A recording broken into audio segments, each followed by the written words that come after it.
tuvuye mu rugendo mu gihugu ca Qatar aho twari twitavye inama navuga yuko zari nk'inama zibiri, inama imwe y'ibihugu bikiri inyuma mu iterambere n'inama y'ishyirahamwe mpuzamakungoni ihuza ibihugu vyateye imbere be n'ibihugu bikiri mu nzira bitaratera imbere. Gabo icigwa nahakuye nuko ndiko numviriza n'abandi Uburundi buratunze, harya kugira umenye umusaraba wikoreye ubanza kumenya uwo abandi bikoreye.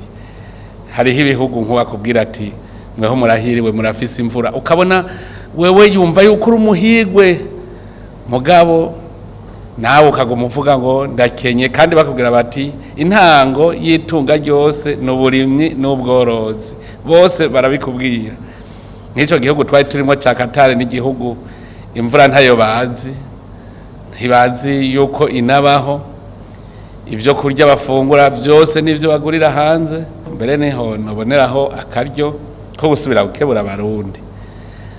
None umwe wese ntiyo kwigira inama akavuga ati akama ariko yibaza ikibazo ati ubu bukene ndimwo butumwe n'iki, hanyuma aheza kure mu nzira ico gitumye abo umukene. Nta yindi banga twamaturiko turabivuga no gukora, ahubwo twiha intumbero. Umurundi wese avuga ati ntegerezwa kuronka ico nshora.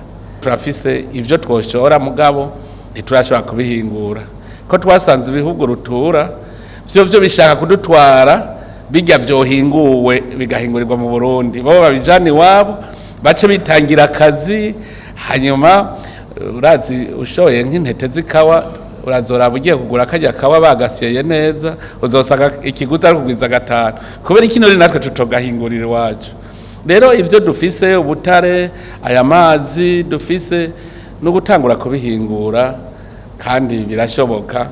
Duhinguye rero niho duca dushora natwe turonka n'amahera afadika.